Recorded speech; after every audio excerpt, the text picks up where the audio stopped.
감사와 영광을 고백을 드리옵나이다. 이제 사랑을 받은 자로서 우리가 이 땅 가운데 어떻게 살아야 되는지 하나님의 말씀 가운데 알려주시고 또 그 알려주신 대로 순종할 수 있도록 믿음과 능력을 더해 주시기를 이 시간 간절히 기도합니다. 주의 성령께 이 시간 의탁드립니다. 우리 주 예수 그리스도의 이름으로 기도합니다. 아멘.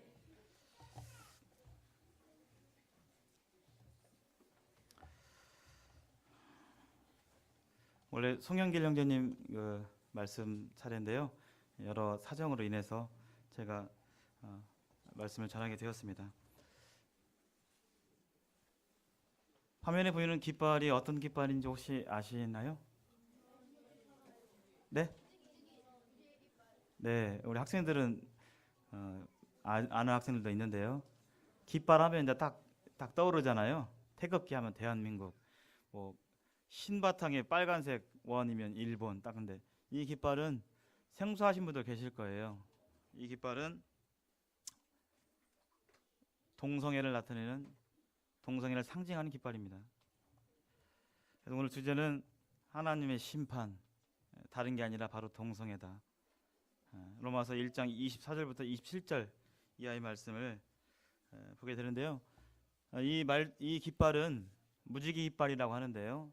1978년에 미국 샌프란시스코 길버트 베이커라는 사람이 이 화가가 이걸 고안했다고 그래요. 동성애 인권 옹호자들이 이걸 요청을 해가지고 우리를 위해서 깃발을 하나 이렇게 만들어 달라 해가지고 이러한 깃발을 이렇게 만들었는데 색깔은 빨주노초 파포에다가 분홍색 하늘색 8색까지인데 지금은 분홍색과 하늘색이 이게 빠져가지고 6색깔이 상징한다고 합니다. 보통 무지개 색깔 하는데 오늘날 성소수자라 하면 동성애자, 그다음에 양성애자, 그다음에 성전환 수술을 통해서 성을 바꾼 트랜스젠더를 포함한 성소수자를 가리켜요. 그들을 상징하는 깃발이 저 바로 무지개 깃발입니다. 하나님 말씀에 동성애에 관해서 분명한 말씀을 해주시기 때문에 평상시에 못했지만 말씀을 통해서 또 이렇게 교훈해 주시는 것 같습니다. 그 전에 이 로마서 잠깐 짤막하게 복습을 해보면요, 1절부터 7절까지 복음에 대해서 소개하고 있는 부분이 있었습니다. 그래서 1절부터 7절까지 성도란 누구인가, 성도는 과연 어떤 사람인가에 대해서 성경이 말해주고 있었습니다. 성도는 예수 그리스도의 종이고 하나님의 부르심을 받은 사람들이고 복음을 위하여 택함 받은 사람입니다. 복음을 받은 사람이기도 하고 복음을 전할 수 있는 사람으로 택한 받은 사람입니다. 또 왜 사느냐? 예수 그리스도를 위해 사는 사람이 바로 성도입니다. 또 내 생각대로 내 감정대로 사는 것이 아니라 하나님의 말씀을 믿음으로 순종하면서 살아가는 그런 사람들이 바로 성도다, 그리스도인이다 라고 성경은 말하고 있고요. 성도님들은 다 예수님의 소유고 하나님의 사랑을 지금도 또 영혼까지 받을 그러한 사람들입니다. 하나님께로부터 예수님으로 인해서 우리가 의롭다, 거룩하다라고 인정받는 사람들입니다. 또 여러 가지 어려움이 있지만 참된 은혜와 평강을 소유하고 누리는 그런 사람임을 로마서 1장 초반부에 교훈을 받았습니다. 두 번째 시간에 이제 사도 바울이 로마서를 쓰게 된 여러 가지 이유들이 기록했는데요. 첫 번째, 로마 교회 성도들의 간증에 대해서 감사하고 또 로마 교회를 방문할 것을 기도하고 또 복음은 단순하게 죄사함 받고 구원받는 천국할 수 있다, 그것이 끝이 아니라 복음으로 사는 삶과 영원 이후의 삶까지 이 복음 안에는 여러 가지 풍성한 진리들이 있는데 그 진리들을 나눔으로 인해서 로마 교회를 세우고자 했던 그런 이유를 방문 이유를 밝히고 있었음을 살펴봤습니다. 더불어서 16절 17절에는 이 복음이 바로 하나님의 의이다. 하나님께서는 죄를 하나도 넘기실 수 없는 분이시고 죄의 값을 다 죽음으로써 받아야 되는데 그렇게 되면 모든 인류가 죽게 되기 때문에 하나님이신 그분께서 육신의 몸을 입고 이 땅에 내려오셔가지고 그 죽음의 형벌을 대신 당하심으로 하나님께서 정하신 의를 이루신 그것이 바로 복음의 본질이라고 17절에서 말씀하고 있고요. 그것을 바로 믿음으로 믿지 않은 불신자가 그 사실을 예수님이 그렇게 나를 위해 돌아가신 그 사실을 믿음으로 믿게 될 때 하나님의 의가 임하게 되는 소유하게 되는 하나님의 의에 도달하게 되는 것이 바로 복음의 본질이라고 말하고 있습니다. 지난 시간에는 이제 복음이 왜 필요한가 어떤 사람들에게 필요한가에 대해서 18절부터 23절까지 살펴봤어요. 특별히 이방인들에게 필요하다. 왜냐하면 그들이 하나님의 영광에 다다르지 못했기 때문에. 왜 그러한가 봤는데요. 하나님께서 우주 만물을 통해서 하나님이 살아계시고 섭리하시는 것을 통해서 하나님의 존재를 밝히셨습니다. 그러함에도 그것을 알면서도 사람들은 지음받은 존재로서의 본분인 하나님을 모르고 하나님을 알아야 되는 데를 모르고 하나님께 영광을 돌리지도 않고 감사치도 않고 또 하나님께 합당한 경배를 드리지 않음으로 인해서 모든 우리가 살아가는 모든 인생들이 사실상 똑같은 것 같지만 사실상 영적으로 생각이 허망해지고 마음이 어두워지고 어리석게 되었다고 말하고 있습니다. 그렇기 때문에 이 세상이 지금 이렇게 돌아가고 있는 것이죠. 그 결과 하나님을 저버리고 하나님을 싫어한 결과 그럼 그것으로 끝나냐? 그게 아니라 모든 사람들에게 하나님을 저버리게 되면 우상을 모시게 되어 있죠. 그것이 자기 자신이든지 아니면 세상 어떤 문화, 스포츠든지 간에 우상 숭배로 인해서 참 타락해버리고 점점 세상이 이상해져가는 그런 모습을 우리가 매일매일 보고 있습니다. 오늘 24절부터 27절까지 4절만 보는데요. 함께 제가 읽겠습니다. 그러므로 하나님께서 그들을 마음의 정욕대로 더러움에 내버려 두사 그들의 몸을 서로 욕되게 하게 하셨으니 이는 그들이 하나님의 진리를 거짓 것으로 바꾸어 피조물을 조물주보다 더 경배하고 섬김이라. 주는 곧 영원히 찬송할 이시로다. 아멘. 이 때문에 하나님께서 그들을 부끄러운 욕심에 내버려 두셨으니 곧 그들의 여자들도 순리대로 쓸 것을 바꾸어 영리로 쓰며 그와 같이 남자들도 순리대로 여자 쓰기를 버리고 서로 향하여 음욕이 불릴 듯하며 남자가 남자와 더불어 부끄러운 일을 행하여 그들의 그릇 때문에 상당한 봉을 그들 자신이 받았느니라. 이 구절에 바로 이제 부끄러운 차마 말하고 하기 부끄러운 그러나 실제로 사람들 사이에 벌어지고 있는 이 부분에 대해서 나누고자 합니다. 바로 이런 하나님을 저버린 사람들에게 하나님께 심판을 내리셨는데요. 물론 그 최후 심판이 지옥이 될 것입니다. 그러나 지금도 심판이 내려져 있습니다. 그것이 바로 뭐냐면 내버려 두는 거예요. 그래서 24절 내버려 둔다는 말씀이 24절 중반부에 내버려 둔다는 말씀이 있고요. 26절에 내버려 둔다. 부끄러운 욕심에 내버려 둔다라는 구절이 있고요. 28절에 상실한 마음대로 내버려 둔다라는 표현이 있습니다. 하나님께서 내버려 두시는 거예요. 여기 보면 어디에 내버려 두냐면 마음, 그냥 마음의 욕심에 마음대로 내버려 두신다는 거예요. 한마디로 그냥 네 마음대로 하게 내버려 둔다는 것이죠. 하나님께서요. 참 하나님을 저버렸기에 하나님이 마음에 없기 때문에 그들에게는 어떤 영적인 지각이나 분별함이 없는 것이죠. 무엇이 옳은지 무엇이 그른지에 대해서 이 분별이 없게 됩니다. 하나님께서는 성도의 신앙도 그렇고요. 어떤 것들을 억지로 강제로 믿게 하고 강제로 하게 하는 그런 분이 아니시죠.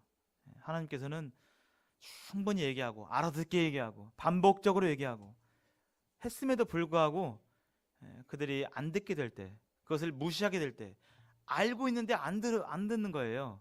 양심적으로. 이렇게 될 때 하나님께서는 억지로 믿게 하시는 분은 그런 분이 아니십니다. 결국은 그렇게 안 되면 내버려 두시는, 하지만 아예 아주 버리시는 않으시는 하나님이신데요. 내버려 두시는 거예요. 이스라엘 백성도 그랬잖아요. 그들이 아담이 선악과를 따먹음으로 인해서 하나님을 저버렸을 때, 의지적으로 저버렸을 때 하나님께서는 기회를 주셨어요. 여자 후손을 통해서 다시 살 수 있는, 다시 회복할 수 있는 기회를 주셨어요. 또 구약 성경을 통해서 이제 메시아를 보내겠다고 수차례, 수십 차례, 수백 차례 구체적으로 얘기를 하셨습니다. 아브라함의 자손에서, 다윗의 자손에서, 또 어디에서 태어나고 어떻게 돌아가시고 수없이 알아듣게 얘기하고 선지자를 통해서도 얘기하고 뭐 기적을 통해서도 얘기하고 하게 되었을 때 이스라엘 백성들은 그것을 알지 못했어요. 급기야 예수님께서, 하나님이신 그분께서 이 땅에 내려오셔가지고 내가 바로 하나님이다, 내가 구약의 예언대로 말씀하신 그 하나님이다라고 말씀하고 기적을 베풀고 하나님만 하실 수 있는 일들을 했음에도 불구하고 사람들은 알지 못했습니다. 오히려 그 예수님을 십자가에 못 박아 죽였죠. 그러므로 인해서 하나님께서는 그들을 이 상실한 대로 자기 마음대로 하게 내버려 두시는 것이죠. 그래서 AD 70년에 예루살렘이 짓밟히고 이스라엘 역사 가운데서 유대인들이 얼마나 그 정말 참담한 학살을 당했습니까? 그때 그들이 부르짖었잖아요. 하나님은 어디 계십니까? 이렇게 이 학살을 두고 보십니까? 그러나 그들이 하나님을 저버름으로 인해서 하나님께서 그러한 학살을 당하도록 일정 기간 내버려 두신 것들을 보게 됩니다. 학교에서도 있죠. 보통 막 말도 안 듣고 사고 치고 유리창 깨고 막 때리고 막 그냥 말도 듣지도 않고 이러면 수업 시간에 잠만 자고, 자지 마라 막 이렇게 해도 잠만 자고, 이런 애들은 기억나시죠? 한두 명씩 뭐 포기한 애들도 있었어요. 선생님들이 아휴 너는 그냥 걔가 이제 뭐 학교를 지가 가든 안 나오든 하도 그러니까 그냥 포기한 그런 아이들도 제 학생들 보면 있었던 것 같아요. 근데 포기를 당한 아이들 보면 상태가 더 좋아지던가요? 개선이 되던가요? 안 좋아져요, 더요. 이제 뭐 선생님도 나 포기했고, 나 이제 선생님 포기했어. 그냥 그러니까 내 마음대로 살 거야. 이렇게 되면서 그 아이는 더 막 나가게 되고 이렇게 되는 모습을 보게 되는데, 그 자체가 바로 하나님의 심판입니다. 그래서 만물보다 거짓되고 심히 부패하는 것이 사람의 마음이라고 그랬는데요. 마음대로 하면 좋잖아요. 언뜻 보면 아유 어떻게 할 거야? 네 마음대로 좀 해봐 했을 때 좋잖아요. 우리 인생도 내 마음대로 계획하고 내 마음대로 내가 하고 싶은 거 하고 그렇게만 살면 좋을 것 같지만, 사실은 우리가 많이 경험하는 것과 같이 우리 마음대로 하나님의 뜻을 무시하고 마음대로 하게 됐을 때 상당수 많은 후회가 남고, 아 내가 왜 그랬지, 공허하고 허무한 것을 경험했을 것입니다. 26절 7절에 내버려 두셨는데, 내버려 두니까 마음이 썩었잖아요. 하나님을 떠난 인생들은 한결같이 다 마음이 썩었어요. 우리의 육신은 그렇잖아요. 그런데 그들이 그렇게 내 마음대로 하게 될 때 어떠한 일이 일어나냐면 바로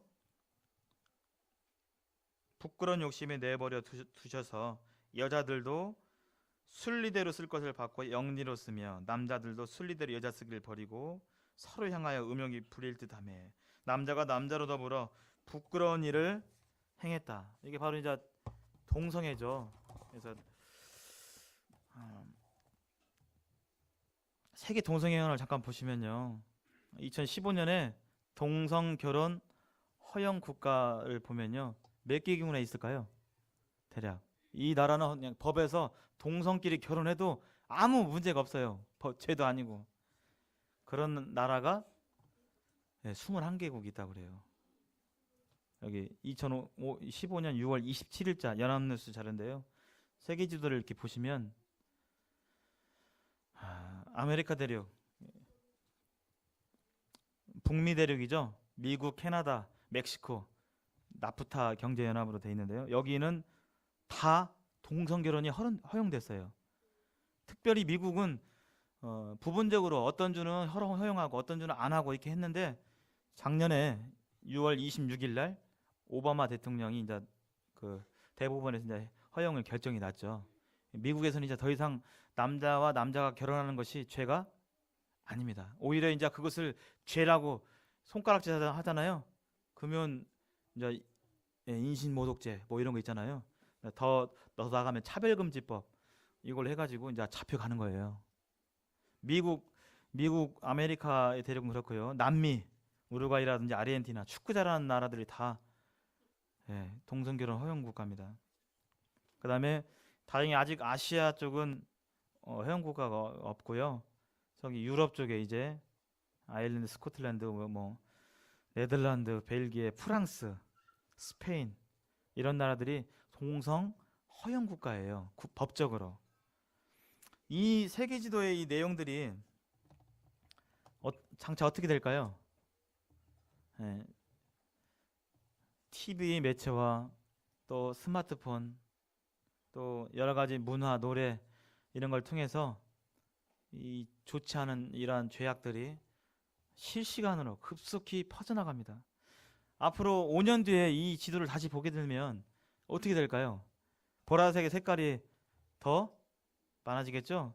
우리가 흔히 세상이 죄로 물들어간다고 하는데 아마 물들어가는 모습이에요. 점점 늘어나니까요. 동성애 허용 국가가 뭐 줄어드는 게 아니라 점점 늘어납니다.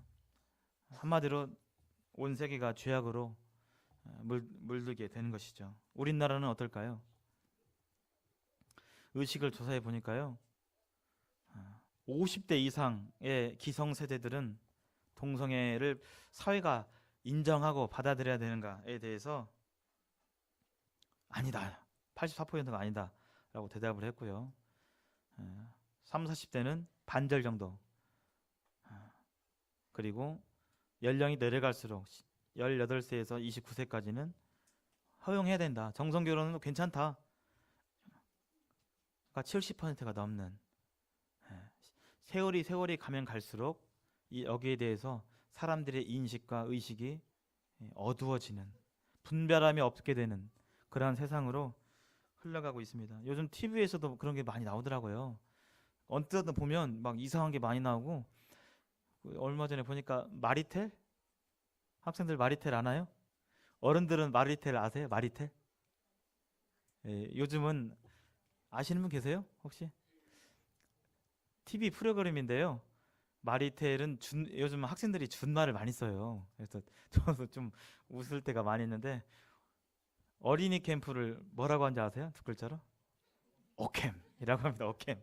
나 어캠 갔다 왔어 하고 물어보니까 어린이 캠프래요. 그럼 호캠은 뭘까요? 역시 빠르십니다. 호남 학생 캠프가 호캠이래요. 그것도 그 약자 그 준말인데요. 마리텔, 마이 리틀 텔레비전이라는 프로가 있어요. 거기서 아프리카 TV 형식을 빌려가지고 여러 사람들이 이렇게 부분 이렇게 하는 건데, 제가 보니까 남자인데 완전 화장을 다 했어요. 풀 메이크업을 다 했어요. 뭐 마스카라랑 막 다 했어요. 제가 잘 알지는 못하는데 막 다 하고, 남자가 치마 입고요, 하이힐 신고 스타킹을 신고 거기서 댄스를 가르쳐요. 그래서 저는 그분이 동성이 어딘지 잘 모르지만 좀 옛날에는 이런 사람들이 이렇게 나왔을까.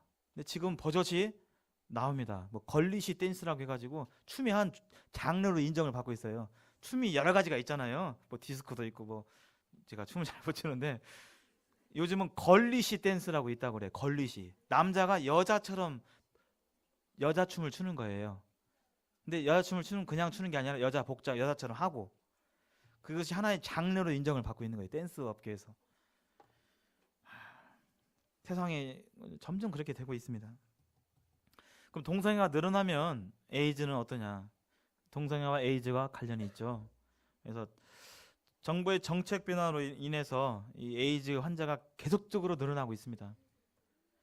그 세계적인 추세가 그래요. 아까 세계지도 봤잖아요. 세계에서 점점 동성애는 죄악이 아니라 하나의 그 인정받아야 할 권리다라고 하면서 이 동성애가 자꾸 부추겨지고 하는 그런 모습들 속에서 국가 정책도 여기에 세계화의 추세에 영향을 받지 않을 수가 없어요. 96년, 97년만 해도 동성애가 에이즈의 원인임을 학교에서 이렇게 교육을 했어요. 주로 이제 보건 시간이나 이런데. 그러던 것이 이제 99년 김대중 대통령 정부 때 동성애가 에이즈의 원인이라는 내용이 교과서에서 삭제돼요. 이 집중적인 문구가. 그러면서 이제 사람들의 의식이 점차 희석이 되는 것이겠죠. 그리고 2001년에 국가인권위법에 동성애가 보호 대상에 포함이 돼요. 동성애는 잘못이 아니라 보호해줘야 되고 권리를 이렇게 찾아줘야 된다라는 쪽으로 국가 정책, 인권 정책자들이 이렇게 반영을 하면서 에이즈가 점점 늘어나는 것이죠. 동성애가 늘어나면서 2004년 노무현 대통령 정부 때 인터넷 등에서 청소년 유해 매체물, 뭐 음란물이라든지 폭력물, 잔인한 폭력물 유해 매체잖아요. 근데 동성애는요, 그건 아니야, 유해하지 않다라고 제외를 시켜요. 그리고 이명박 대통령 정부 때 이제 학교에서 동성애를 이제 인정하는 분위기로 교육을 해요. 소수의 그 권리를 인정해야 된다, 생각해야 된다 하면서 교육이 시작되고, 국가 그런 인권위원회도 이런 것들을 하고 12년에 통진당에서 차별금지법을 발의합니다. 그런 상황이 있어요. 그러면서 보시는 바와 같이 에이즈 환자들은 점점 늘어나고 있습니다. 그래서 한 해 에이즈가 얼마나 늘어나느냐. 2011년에 1년에 한 여기 700명이라고 했는데 제가 최신자를 보니까 지금은 1000명 정도 1년에 감염이 된대요. 1000명 정도가. 그 메르스 그 뭐 몇 명 이렇게 돌아가셨는데 그 몇 명 때문에도 막 난리가 날렸는데 나라가. 에이즈는 1000명이 1000명씩 감염되고 지금은 아마 10,000명이 넘었을 것으로 추산이 돼요. 질병관리본부에서 이렇게 얘기를 하고 있습니다. 한국에서 이 동성애 차별금지법이 이제 동성애와 같은 맥락이에요. 동성애를 차별하지 말라, 동성애를 죄로 말하지 말라가 이제 이 차별금지법이거든요. 이 법이 통과하면 제가 만약에 강단에서 이렇게 동성애는 죄악입니다 라고 얘기하잖아요. 그러면 이제 누가 이걸 듣고 고발하면 저는 이제 우리나라 현행법상 끌려가는 거예요. 이 차별금지법이 통과되면. 왜 동성애를 죄라고 하느냐 이렇게 하면서. 그래서 우리나라는 3번의 시도가 있었어요. 2007년에 UN 인권이사회에서 우리나라에 권고를 했어요. 한국도 지금 전 세계적으로 동성애가 지금 인정되는 분위기니까 한번 여기에 대해 시도를 해봐라. 그래서 그런 권고에 따라서 입법 예고를 했는데, 상정을 했는데 역시 많은 여론에 의해서 폐기가 되었어요. 2010년에 역시 법무부에서 특별 이 차별금지법 특별분과위원회를 만들어서 모임 가지면서 이걸 해보려고 했는데 역시 여론의 기독교 단체들의 이 항의 때문에 폐기가 되었습니다. 3번째 시도가 2012년에 있었는데요. 알만한 분들 들으면 알만한 분들 그런 국회의원들이 이제 상정을 했어요. 최명길 씨 남편 아시죠? 예, 그분을 몇 분이 이렇게 입법 상정을 했는데요. 역시 여론의 기독교 단체들이 막 해가지고 폐기가 되었습니다. 그러나 그 끈을 놓지 않고 있는 것 같아요. 이 법이 통과됨에 있어서. 우리나라의 동성 의식을 이렇게 보면요, 여기 계신 분이 이제 누구시죠? 박원순 서울시장입니다. 박원순 서울시장. 그래서 이 박원순 서울시장님이 샌프란시스코 이그제미너라는 잡지에서 인터뷰를 했는데요. 우리나라가 아시아 첫 동성결혼 합법화 국가가 되면 좋겠다라고 실제로 얘기를 했어요. 2015년 작년에 6월 달에 메르스가 생겼잖아요.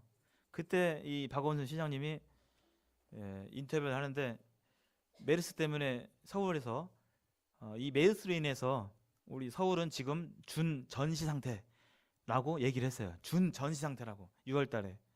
그래서 그때 기억나시잖아요. 학교도 휴업하고 막 사람들이 많이 모이는 곳은 막 그런 거 해산되고 각종 콘서트, 공연들 다 연기되고 이렇게 됐잖아요. 근데 이 박원순 시장님께서 이제 작년에 그렇게 다 메르스 때문에 다 행사 포기하고 폐지하고 그러는데 퀴어 문화재, 동성애 그 문화재 요것을 허락을 해요. 동성애자들이 서울 한복판에서 정말 민망한 복장과 이걸 차리고 차에 올라타면서 막 우리는 죄가 아니다 막 하면서 우리의 권리를 찾아달라 이렇게 하면서 이렇게 퍼레이드도 하고 하는 그런 축제 문화가 있거든요. 그래서 작년에 6월 9일부터 28일까지 약 19일 동안 서울에서 이 퀴어 문화제가 열렸어요. 다른 건 다 그 정부 행사도 막 연기하고 그러는 반에 이 박원순 시장님이 이것을 허락해 줬는데요. 제가 영상을 보니까 볼 수가 없어요, 정말. 그래서 또 주일 낮이기 때문에 뭐 그런 영상을 볼 수는 없기 때문에 아무튼 이런 상황 가운데 있습니다.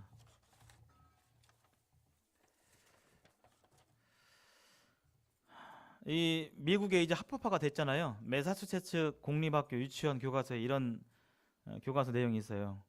영어로 되어 있으면 제가 좀 읽어드리겠습니다. Who's in a family? 해서 누가 가족이냐? 이 그림 중에서 누가 가족의 그림이냐? 이게 보면 한 아빠의 아내가 2명이 있기도 하고 저기 여자 2분은 뭐 이모 자매가 아니죠?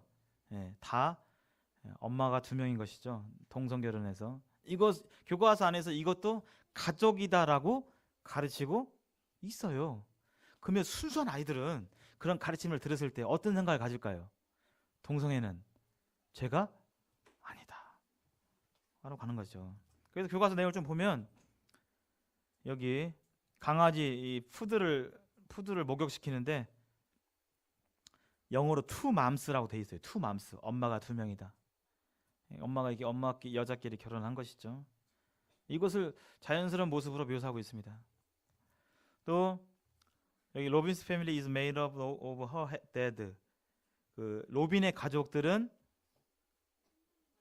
아빠인 클리포드하고 그다음에 데드스 파트너, 아빠의 파트너 헨리가 한 가족인 거예요. 아빠와 아빠의 파트너. 이것을 유치원 아이들에게 가르치고 있어요. 참 가관이죠. 잠깐 영상을 좀 보도록 하겠습니다. 영상이 좀 긴데요. 긴 대신에 내용이 좀 알차서 꼭 보여드리고 싶었습니다.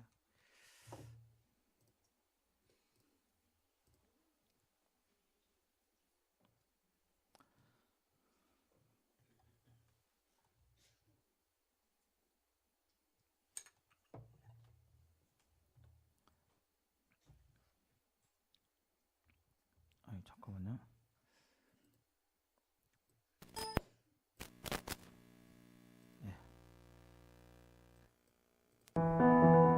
오늘날 세상 풍조는 갈수록 영적 세계를 경시하며 눈에 보이는 물질 세계에만 초점을 맞추고 있다.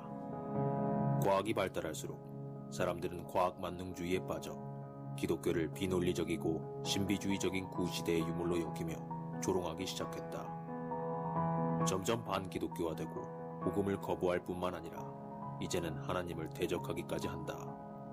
개인의 인권이 존중되고 자유를 만끽하면서 세상은 방종과 향락 문화 속에 날로 세속화되고 있다. 미국의 여러 주에서 낙태법이 통과되더니 마침내 동성결혼까지 유럽에 이어 미국 곳곳에서도 합법화되는 추세다. 2000년대 초 뉴질랜드에서 동성애 목사가 나오더니 2015년 3월에는 미국 장로교 역사상 처음으로 델라웨어의 제1중앙장로교회에서 첫 레즈비언 부부가 목산수를 받았다. 현재 동성애에 관한 차별성 발언을 할 경우에 형벌을 가하는 차별금지법이 세계적으로 논란이 되고 있다. 차별금지법이 통과된 캐나다는 교육부가 17년 만에 성교육 교과과정을 개정하였다. 2015년 9월 이후 학교에서 집행될 성교육 시행령, 어떻게 초등학생 때부터 이런 성적인 용어를 써가며 교육을 할 수 있냐고 반대하는 학부모들이 모여 시위를 벌이지만 정부의 입장은 빠르게 변하는 세상에 아이들을 안전하게 지키기 위해 다음과 같은 개정을 하였다는 것이다. 도대체 차별금지법이 무엇이길래 학교 성교육 교과과정까지 개정되는 것일까? 차별금지법은 남자와 여자 사이에서의 차별만을 금하는 것이 아니라 동성애자, 양성애자, 그리고 트랜스젠더까지 어떤 형태로든 차별을 하거나 차별성 발언을 할 경우에 형벌을 가하는 법이다. 그렇기 때문에 남녀 양성 간의 성교육뿐만 아니라 동성 간의 성교육도 동일시하여야 한다는 것이다. 올해 2015년 4월 8일 버락 오바마 대통령은 백악관에 젠더 뉴트럴 레스트룸, 즉 성중립 화장실을 설치했다.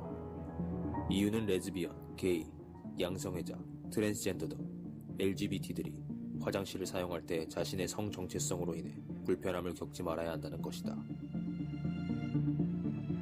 차별금지법으로 인해 젠더 뉴트럴, 코에드, 유니섹스 등 성중립 및 남녀 공용이란 단어가 점점 더 자주 사용되기 시작하더니 이제는 공립학교에서까지 화장실, 탈의실, 그리고 샤워실까지 남녀 공용으로 사용하는 법안이 미국의 몇몇 주에서 통과되기 시작했다. 이유는 동성애자들과 트랜스젠더 학생들이 남자 화장실에 갈 수 없고 또 여자 화장실에도 갈 수 없기 때문에 이러한 성별의 모든 차별을 없애기 위해 이 법안이 통과되었다는 것이다. 그리고 이제는 대학교 기숙사에서까지 남녀 화장실과 샤워실이 전부 남녀 공용으로 바뀐 곳이 이미 여러 곳이 있다. 더 나아가 침실들마저 전부 남녀 공용으로 바뀌고 있는 방안을 추진하고 있다. 더 충격적인 것은 학생들이 이러한 변화에 대해 대부분 긍정적인 의사를 보이고 있으며 오히려 반대하는 학생들에 대해 부정적인 시선을 갖고 성소수자들에 대해 차별을 하는 것이며 그들의 인권을 무시하는 행위라고 여기고 신고별금지법이 통과되지 않은 지역에서 우리가 알고 있는 보편적인 교육을 받고 자란 유치원생들에게 몇 가지 질문을 해봤다. 자신의 성별을 묻는 질문에 모든 아이들은 정확하게 답하였고 Are you ever gonna be a girl? No. 자신의 성별이 변할 수 있냐는 질문에 gonna be a girl? 남자아이들은 자신이 여자가 될 수 없다고 답하였고 A girl. 여자아이들도 마찬가지로 자신이 남자가 될 수 없다고 답하였다. Mm-mm. 두 번째 부류는 차별금지법이 통과된 지역의 초등학생들이다. 남자가 남자에게 그리고 여자가 여자에게 프로포즈하는 영상을 보여주고 그들의 의견을 물어보았다. 이 어린이들 중에서는 단 한 명도 동성 간의 프로포즈가 이상하다고 말한 사람이 없었다. 모두들 아름답다고 표현했고 로맨틱하다고 답했다. 이 아이들에게 이런 동성 간의 프로포즈를 이해하지 못하는 사람들도 있다고 말해주자 아이들은 하나같이 화를 내며 사랑은 양성 동성과 상관없이 모두 아름답다고 말하였다. 과연 어떻게 이런 반응들이 나올 수 있는 것일까? 차별금지법이 통과된 지역에서 아이들이 배우는 책을 보면 이해할 수 있다. 이 책은 차별금지법이 통과된 지역의 한 유치원에서 배우는 가족에는 누가 있나요? 라는 제목의 동화책이다. 부엌 한쪽에서 아빠 한 명이 아침 식사를 준비하고 있는 모습이다. 오른쪽 페이지로 가보면 또 다른 아빠 한 명이 그릇을 놓고 있다. 또 다른 페이지를 보면 한 아이가 엄마로 보이는 사람과 물놀이를 하고 있다.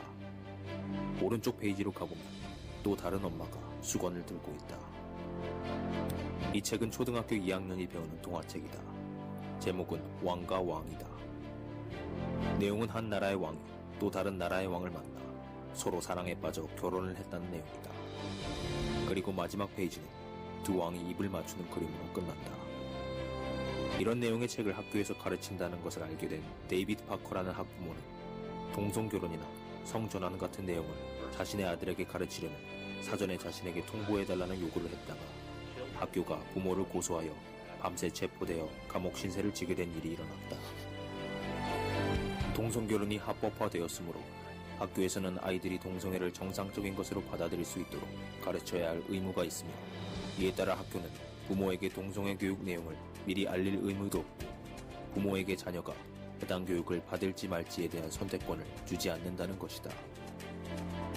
Courting Equality라는 제목의 책은 미국 전역의 수많은 학교 도서관에 커다란 하드커버로 비치되어 있다. 이 책은 아이들에게 동성결혼의 합법화가 시민 권리에 있어서 대단한 승리의 한 획을 그은 것이냐 가르치려는 목적으로 동성애 옹호기관에서 여러 학교에 배포한 것이다. 아이들은 동성결혼의 합법화가 과거의 아브라함 링컨이 흑인 노예들을 해방시켜준 것만큼 역사적인 인권 승리라고 여기고 있다. 현재 차별금지법 통과 이후 영국의 모습 또한 매우 심각하다. 크리스찬 서머스라는 정치인, 결혼은 남녀 사이에서 일어나는 것이라고 믿는다 라고 말했다는 이유로 소속 정당인 녹색당에서 출당됐다. 기독교 입양단체 캐톨릭 케어가 남성 동성애자 커플에게 아기를 입양해주지 않는다고 하여 단체 자체가 해산되었다. 테레사 데이비스라는 공무원은 동성 커플의 혼인신고를 받지 않아 해고를 당했다. 사라 엠부이라는 보육교사는 아이들에게 게이 커플 이야기가 담긴 동화책을 읽어주지 않는다는 이유로 해고를 당했다.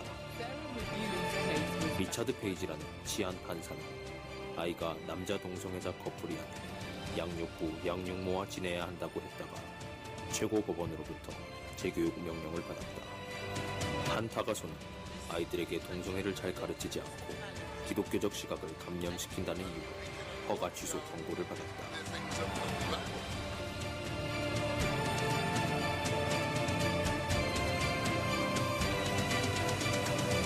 한국에서도 동성애에 관한 이슈가 점점 심각해지고 있다. 올해 6월에도 10월 13일 허핑턴 포스트를 통해 미국 샌프란시스코 지역 언론 이그제미너와의 인터뷰에서 동성애 관련해 자신의 입장을 밝혔다. 나는 아시아 최초로 한국이 동성결혼을 합법화하길 원한다. 개인적으로 동성애자들의 인권에 찬성한다. 그러나 한국에서 기독교의 힘이 매우 강하다. 정치인들에게 쉽지 않은 문제다. 동성애를 포함시키도록 보편적 인권 개념의 범주를 넓히는 일은 활동가들의 손에 달려있다. 그들이 대중을 설득하고 나면 정치인들도 따라가게 될 것이다. 지금 그런 과정에 있다. 이미 한국의 많은 동성 커플들이 함께 살고 있다. 아직 법적으로 인정받지는 못하고 있지만 한국 헌법은 그들을 인정한다고 생각한다. 우리에게는 행복을 추구할 권리가 있다. 2013년 동아일보와 재단법인 아산정책연구원이 전국의 성인 남녀 1,500명을 대상으로 실시한 동성애와 동성결혼에 대한 의식조사를 보면 60대는 91.7%가 거부감이 든다고 답하였고 50대는 88.7%, 40대는 80.7%, 30대는 70.8%, 그리고 20대는 57.5%만이 거부감이 들고 42.5%는 거부감이 들지 않는다고 답하였다. 그리고 2013년 4월 리서치 전문업체 한국갤럽이 전국 성인 남녀 1224명에게 동성결혼을 법적으로 허용하는 것에 대한 찬반을 물어본 결과 60대는 6%가 찬성을 하였고 87%가 반대한다고 응답하였다. 50대는 7%가 찬성, 85%가 반대, 40대는 19%가 찬성, 71%가 반대, 30대는 40% 찬성, 53% 반대, 그리고 19세에서 29세까지는 52%가 찬성, 38%가 반대한다고 답하였다. 통계를 통해 동성애에 대한 시각이 20대들이 다른 세대들에 비해 확연히 긍정적인 것을 볼 때 한국의 미래가 어떻게 변할지 대략 짐작할 수 있다. 여기까지 보겠습니다. 상당히 긴데요. 참 심각하죠. 동성애에 대해서 이 성경에서는 어떻게 판결하느냐 확인하겠습니다.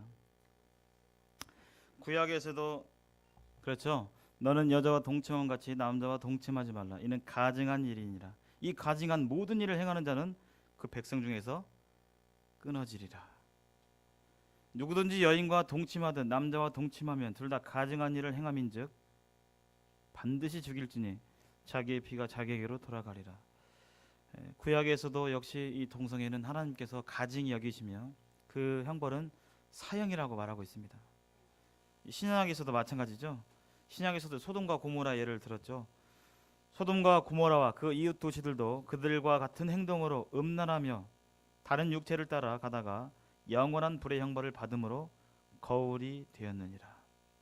소돔과 고모라의 이 지명 이름이 바로 동성애를 가리키죠. 남색을 가리키는데요. 롯이 육신적인 그리스도인의 대표격인 이 롯이 이 소돔과 고모라에 들어가서 거기가 죄악들 이렇게 동성애가 판치는 곳이면 빨리 나와야 되는데 안 나오고 어떻게 했죠? 거기 그냥 눌러 살았어요. 눌러 살았을 뿐만 아니라 나중에 보니까 성문에 앉아 있었잖아요. 이 지역에서 소돔과 고모라 사람들로부터 인정을 받아서 성문에 앉는 것은 그 당시 재판관이라든지 높은 직위에 있는 사람들이 앉게 되는데요. 롯이 그러한 가운데 있다가 겨우 구원을 받게 되는데, 결국은 소돔과 고모라 사람들이 이 롯에게 다가온 두 천사들을 향해서 다가왔잖아요. 말씀을 자세히 보니까 이렇게 써 있더라고요. 소돔 백성들이 노소를 막론하고 라고 돼 있어요. 노소를 막론하고. 그러니까 어른들만 가서 이렇게 좀 정신 좀 나가는 사람들만 가서 그런 게 아니라 소돔 사람들이 노소를 막론하고, 어린 사람이든지 나이 든 사람이든지 다 그처럼 그 하나님의 천사들을 상관하고자 하는, 온 도시가 동성애로 물들어버린 탄핵의 극치를 달리는. 그래서 구약에서는 이처럼 개인들에게 사형을 줬지만 소돔과 고모라에서 보는 것처럼 도시 전체가 하나님께로부터 심판을 받았습니다.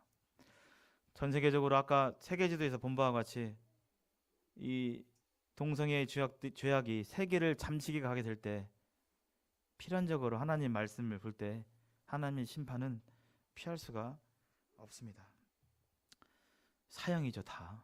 성경은 동성애를 가리켜 사형이라고 말하고 있습니다. 신구약 다요. 이제 한 가지 주제만 보고 마치겠습니다. 동성애 사람들이 동성애는 선천적이다라고 이렇게 많이 얘기를 해요. 근데 현재 이제 이 과학계라든지 이런 데서 밝혀낸 선천적이 아니다, 유전이 아니다. 유전은 어쩔 수 없는 거잖아요.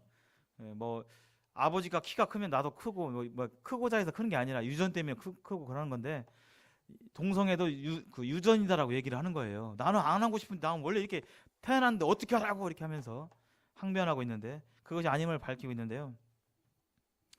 첫 번째가 동성애가 유전과 상관관계가 없다는 결론 조사가 있는데 그것이 거의 소개되지 않고 있어요. 이렇게 생각한 이유, 동성애가 유전이다라고 생각한 그 이유가 뭐냐면 1993년에 해머라는 사람이 있었는데, 미국에 해머라는 사람이 있었는데, 이 사람이 이 유전자 염색체를 이렇게 조사해 본 거예요. 염색체 중에서 XQ28이란 그런 물질이 있나 봐요. 요것이 동성애자들하고 연관이 있다라는 것을 연구를 해가지고 논문을 냈어요. 사이언스지에다가 93년에 그 논문을 냈는데, 그 당시 언론들이 옳다구나, 논문 내자마자 이것을 막 대서특필해가지고 세상에 많이 알렸어요, 언론들이. 그래서 사람들이 그 언론을 통해서 동성애가 뭐 이상한 게 아니야, 그걸 어쩔 수 없는 거야, 유전 때문에 그런 건데 어떡하라고, 이런 생각이 갖게 된 것이죠. 그런데 이제 99년에 이 동일한 연구를 라이스라는 사람이 다시 하게 됩니다. 다시 해보고 되니까요, 아까 말한 이 XQ28이라는 그 물질이 실제로 다시 연구해보니까 관련성이 없는 거예요. 그것을 냈어요. 그럼 그것이 전에처럼 똑같이 이 언론이 얘기를 해야 되는데 그건 조용히 있는 것이죠. 마치 진화론처럼 다윈의 진화론이 잘못됐다는 그런 오류가 많이 드러났음에도 불구하고 알려지지 않아서 사람들이 아직도 이렇게 있는 것처럼 95년에 라이스라는 사람이 밝혔는데 그렇게 된 거예요. 그리고 제일 처음에 그 관련이 있다, 유전이다라고 이렇게 연구를 말한 해머라는 사람이 2005년에 다시 연구를 했거든요. 그 연관이 없다고 하니까 다시 연구를 해보니까, 그 해머를 포함한 다른 사람들이 연구를 해보니까 이번에는 그렇게 나오는 거예요. 관련이 없다라고. 갖고 내가 95년에 얘기한 10년 전에 얘기한 그 이 동성애 유전이 사실은 잘못됐습니다라고 번복을 했어요. 근데 이런 것도 안 나오는 것이죠. 그리고 그 2012년에 드라반트라는 이 학자가 23,874명을 동성애자들 이렇게 이상애들 이렇게 조사를 했는데요. 게놈지도 아시죠? 게놈. 유전자의 지도, 게놈지도를 샅샅이 연구해 보니까 동성애 관련된 유전인자가 없다는 거예요. 12년에 사이언지에 또 발표가 되었어요. 근데 이것이 알려지지 않기 때문에 사람들이 아직도 막연하게 원래 그렇게 태어났는데 뭐 이렇게 생각하는 것이죠. 두 번째는 이제 일란성 쌍둥이의 동성애 일치율을 보면 유전이 아닌 것이 나와요. 일란성 쌍둥이는 수정체가 하나에서 거기서 쌍둥이가 된 거잖아요. 그래서 생김새도 똑같고 모양 다 똑같잖아요. 유전자도 똑같아요. 그렇다면 그게 유전이라면, 동성애가 유전이라면 쌍둥이인 내가 유전적으로 동성애 성향이 있다면 다른 그 쌍둥이도 유전이 돼야 되잖아요. 동성애가 돼야 되잖아요. 그걸 조사해 보니까 그렇게 일치율이 10% 미만인 거예요. 10% 미만. 그러니까 동성애가 아닌 거죠. 유전이 아닌 거죠. 또 동성애가 유전이라면 나이가 들어도 비율이 감소하지 말아야 되는데 실제로 그 조사해 보니까요. 40대, 50대, 60대로 갈수록 동성애의 비율이 적어지는 거예요. 유전이랑 쭉 가야 되는 거잖아요. 예. 그래서 이거 유전이 아니다. 또 하나, 동성애는 자란 환경에 따라 동성애의 빈도가 돼요. 특별히 14세에서 16세 청소년 시기에 큰 도시에서 사는 청소년들이 시골에 사는 그런 청소년들보다 동성애 비율이 좀 높다고 그래요. 그러니까 이건 유전이 아니라 어디에 사느냐에 따라서 영향받는 게 다르기 때문에 환경의 영향을 받는 것이죠. 또 동성애 유전이 아닌 근거는 자녀를 적게 낳는 행동 양식은 유전일 수 없다. 이게 무슨 말이냐면요. 유전이면 계속 전해져야 되잖아요. 근데 동성애들 중에서 실제 결혼을 하는 사람들이 15% 정도밖에 안 된다고 그래요. 그러면 내가 동성애면 이것이 유전자로 내려지려면 적어도 전 세대만큼의 후손들이 나와야 이것이 계속 유전될 거 아니에요. 근데 결혼을 15%밖에 안 하니까 자손들은 실제 동성애들보다 적게 생기는 거예요. 이런 비율로 봤을 때는 동성애자가 없어야 정상이죠. 점점 동성애 유전자를 가진 사람이 적게 되니까. 근데 통계는 동성애자가 많아지죠. 그래서 유전이 아니다. 뭐 이렇게 얘기를 하니까 동성애자들이 뭐 동성애자 중에서는 타고난 사람도 있고 안 그런 사람도 있다 얘기하는데 이것도 궤변이죠. 또 하나, 돌연변이에 의한 정상 유전자가 손상돼서 하여튼 유전자가 손상돼서 이젠 돌연변이다. 그것이 동성애다. 어쩔 수가 없는 거다. 라고 얘기를 하는데요. 다운 증후군을 포함해서 모든 유전병을 가진 그 비율이 인구 대비 1%라고 그래요. 1%. 유전자 문제 그 돌연변이를 갖고 있는 사람들이 1%도 채 안 된다고 그래요. 근데 동성애자들은 서양을 비교했을 때 3%래요. 그러니까 모든 유전적인 문제보다 동성애가 많은 것이죠. 그래서 유전 현상으로 볼 수 없다는 것이 과학자들의 설명입니다. 또 하나, 성호르몬, 호르몬 이상이다 라고 하는데 이것도 연구해 보니까요 관련이 없는 거예요. 그래서 동성애는 유전이 아니라 후천적인 것이라 환경의 영향을 받아서 생기는, 환경이라 함은 교육, 매체 뭐 여러 가지 등등이 있겠죠. 결론적으로 이렇게 말씀을 드리겠습니다. 참 우리는 금방 이 세상이 점점 죄로 물들어가는 모습을 보았습니다. 이런 세상 속에서 우리는 어떻게 해야 할까요? 어떻게 살아야 할까요? 장망성이라고 들어보셨죠? 장차 망할 성, 장망성. 우리는 이 세대에서 살고 있습니다. 오직 희망은, 이런 세상에서 오직 빛과 소금의 희망은 복음밖에 없습니다. 우리는 복음의 특정함을 받은 사람들인데요. 이 복음을 전해야 되겠죠.